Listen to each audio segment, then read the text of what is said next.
And multiple reactions coming in from the opposition. Opposition leaders have hit out at the Prime Minister. We're getting some reactions coming in from the RJD, even from the Samajwadi Party, who've gone on to say that the Prime Minister must break his silence on issues related to poverty. So the opposition is saying that the priority of the BJP government can be seen for everyone because they're not speaking on issues that actually have an impact on the common people, and the rest is just a diversionary tactic. Before we bring in our colleagues, let's take a look at some political reactions. Shivanand ji, prime minister Modi ने हमारे network को interview दिया है। उन्होंने कई मुद्दों पे बात करी।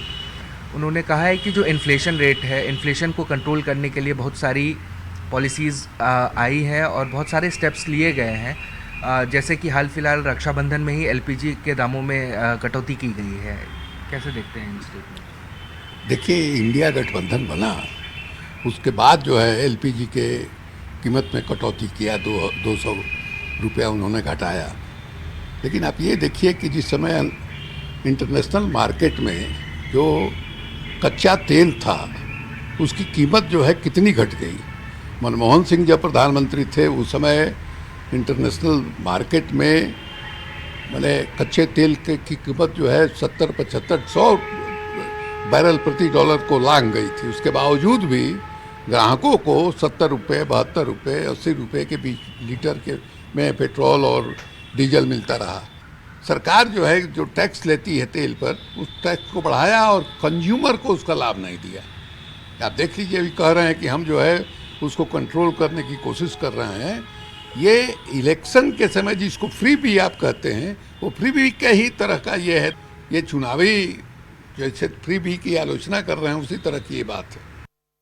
Let's also now bring in our colleague and senior editor Aman, who's joining us from our newsroom. Aman, good morning. A whole host of issues that the Prime Minister has touched upon in this exclusive interview to hear at Money Control. Before I talk to you about the pitch that he has made for 2024, I just want to talk to you first about the criticism that's coming in from the opposition. While the Prime Minister, in a way, has presented a report card of sorts, the opposition is not convinced. Look at the reactions that's coming in either from the RJD or even the Samajwadi Party. They're saying all of this is a diversionary tactic because issues that actually have an impact for the common man have completely been ignored by the central government. Well, I think the opposition will obviously criticize the PM and, the PM's interview because, the India Alliance obviously is made on that whole premise that we have to bring down the Modi government, we have to fight against the Modi government, and that's why 26 parties have joined. But I think I just heard the RJD spokesperson saying that PM did not speak about, about the price rise. In fact, the PM has clearly said about the cylinder prices. He has said that we are always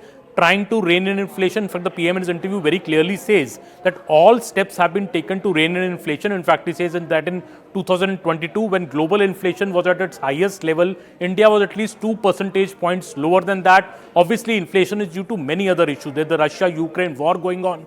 There's the post-COVID scenario in which inflation has risen globally. But the Prime Minister clearly saying that we have taken all steps to rein in inflation, and India is not stopping at that. India is not resting on that. In fact, it says that pro-poor measures continue to be taken to rein in inflation, in which he has specifically mentioned that on Raksha Bandhan, how the price of LPG cylinders has been reduced by rupees 200 for everybody, for all sets of consumers, in a relief that was given. But the Prime Minister, Ridhima, is very, very clearly saying that he is not in favor of this freebie culture. In fact, attacking the opposition that, these financially irresponsible policies, the word he has used, is bad for the economy in the long term. This is something that he's against. And, the revdi culture or the freebies culture, which we have seen the Congress give out in Himachal Pradesh or in Karnataka, or is it promising now in Madhya Pradesh and Rajasthan and Chhattisgarh? The PM clearly saying that we are not in favor of this freebie culture. In fact, clearly saying that it is the poor who end up paying the heaviest price for this freebies in the long run.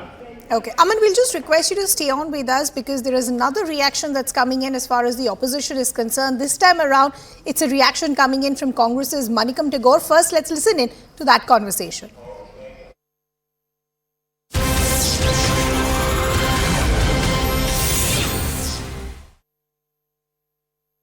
I'm joined by Congress MP, Mr. Manikam Tagore. Sir, Yesterday, the Prime Minister gave an interview to Money Control where he has in fact spoken about inflation, how India have been able to control inflation when globally there has been a lot of layoffs and inflation sort of a situation, but the government has been able to control it. Also doling out a number of such boosters like reducing the LPG prices. So such, policies are also being brought by the government is what the PM has said.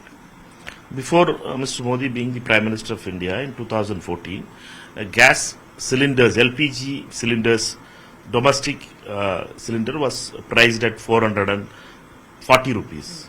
Now the same cylinder is was priced at 1100 rupees, 1150 rupees. Now 200 rupees has been reduced, 950 rupees. That is 950 and 440. Inflation in the numbers may be different for Prime Minister. Still, Prime Minister lives in Delhi only. Therefore, only he is unable to understand the pain of the rural India. Gas cylinders prices has gone up 500 rupees more. Diesel and petrol prices has increased in a big way by this government. 2014, it was 60 rupees and now it is 90 rupees, 95 rupees, 92 rupees. Like this. Therefore, Prime Minister is living in an ivory tower. Therefore, he is not able to understand the real pain of a common Indian. He also spoke about how because the government has come in power twice, that's the reason why there is a lot of stability. That is why, because of the stability, there is a lot of development in all sectors. And there should be a stable government whenever India selects a government. This stability has brought wealth to Mr. Adani. Nobody else. Adani has become in 609th place he was there. This stability of Mr. Modi's government has brought him to the world's third richest person. Other than that thing, nobody has got anything out of it because this government works for one businessman. They wanted to give all the wealth of India. He has expanded.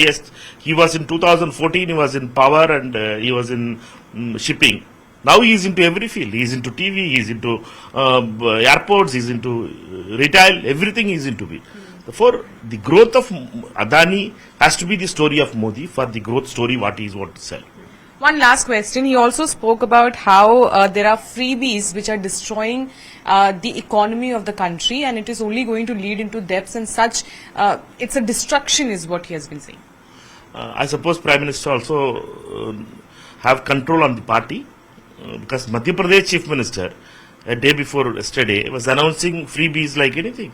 He was announcing 250 is giving, then to 500 rupees I'll give, 750 rupees.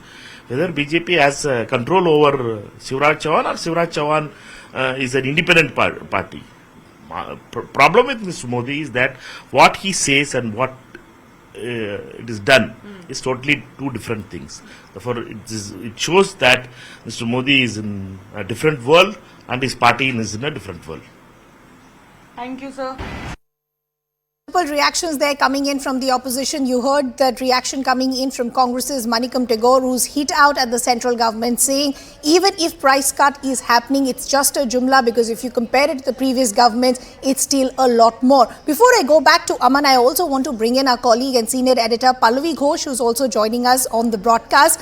Pallavi, good morning. This is a big pitch that has been made by the Prime Minister just before 2024. It's an extremely confident pitch that has been made that we are sure that the BJP will get a huge mandate. What is going to be the narrative as far as the opposition is now concerned? Well, I mean, we heard what Manikam Tagore had to say, and he pretty much is echoing what the rest of the opposition feels. The opposition feels that this is over-enthusiasm or over-confidence coming in from the government and from the Prime Minister, and the people will respond. And one reason why the BJP has been winning elections is because the opposition has been divided. And that's the main reason why the India Front Association has been formed, to ensure that there will be one joint candidate which is put up against the BJP so as not to divide the anti-BJP votes. And the opposition is pretty confident that they would be able to give a resounding response to the BJP on behalf of the people. Political stability is a very important point which has been made because of a general perception about coalitions and alliances is that are they really all that providing stability? Especially if we look at the kind of constituents who have come together, we already see kind of dissension, we already see difference of opinion among them. And this is the point which is highlighted by the BJP repeatedly, that look at the kind of unlikely parties which are coming together. What kind of a stability can they offer?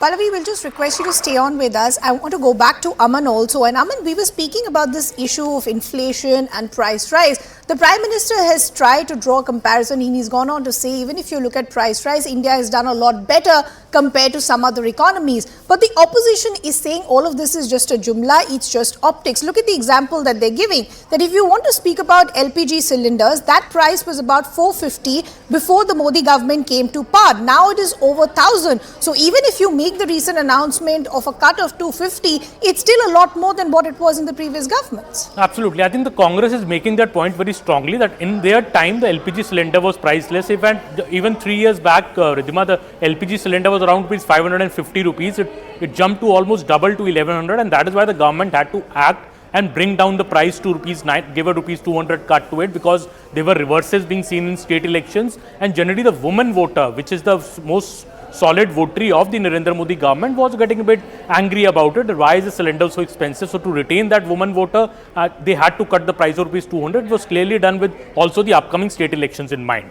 But I think what is also coming across in this interview very clearly is a very, very supremely confident Prime Minister. His words when he says that in 2014, when I was elected as the Prime Minister, nobody really knew me at the national level. I was just the Chief Minister of Gujarat. But still people gave me a big mandate. In 2019, I got an even bigger mandate because of the work I had done and the roadmap for the future that I put out before the people. He's saying in 2024, there is no reason that people will not vote for him again. In fact, the line that he's used says that I have no doubt that people will choose correctly again. So this is a very, very strong pitch by the Prime Minister for 2024. He feels he's coming back maybe even with a bigger mandate than 2019. There are multiple reasons to it. His PM is strongly stressing in this interview that he has provided a stable, strong government since 2014, a full majority government. He said that when a strong, stable government is in power, it leads to deep structural reforms, it leads to growth, it leads to control in inflation. I think that is a very important point by the Prime Minister. Also, what is going for the BJP in 2024? The PM has also given a sneak peek of that in this interview when he says that now we have Chandrayaan success, we have the Prime Minister's successful trip to the US, the economy is growing, the poverty is declining as per a Niti Aayog report. So a lot of successes that the Prime Minister can speak of in his second term at even the global stage, overall atmosphere of positivity and optimism in the country. That is what I think is reflecting in the PM's confidence that he will be back again in 2024. And despite what the opposition says, the PM clearly saying that it is the BJP under him which can provide a strong, stable government, not an opposition khichdi sarkar like the India alliance of 26 parties is aiming to do in 2024. I think those are crucial points that Aman is pointing out. One, it's an extremely confident pitch that has been made by the Prime Minister for 2024 that we will get a huge mandate. But also look at the issues that he's touched upon: price rise, inflation, growth, as well as stability. Going forward, Aman, what are sources telling you? What is going to be the narrative that is going to be pushed by the BJP as we inch closer towards the general elections? And the reason that I'm asking you this is going back to what the opposition has been saying time and again, that the Prime Minister is talking about everything else other than what matters to the common voter. See, I think the pitch of the BJP and Prime Minister Narendra Modi for 2024, Ridhima, is very, very clear. The election will be fought on the face of the Prime Minister.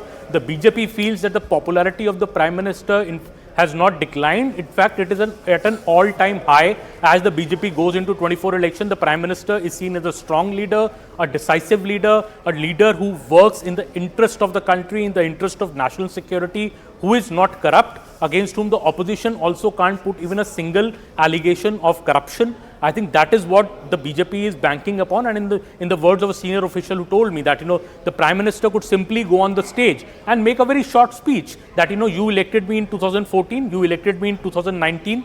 Do you think I have worked against the country, or do you think I have done any corruption? If you believe in that, don't vote for me. But if you believe I'm not corrupt, if you believe I work always in national interest, vote for me. So clearly, the leadership of the Prime Minister versus who is the leader in the India alliance. Who is their leader? I think that which is lacking so far. There's not even a logo, there's no common minimum Yeah. program, there's no leader. So that is what I think the BJP is basically pitching upon for Okay. 2024. Okay, Aman, we'll just request you to stay on with us. We'll continue this conversation.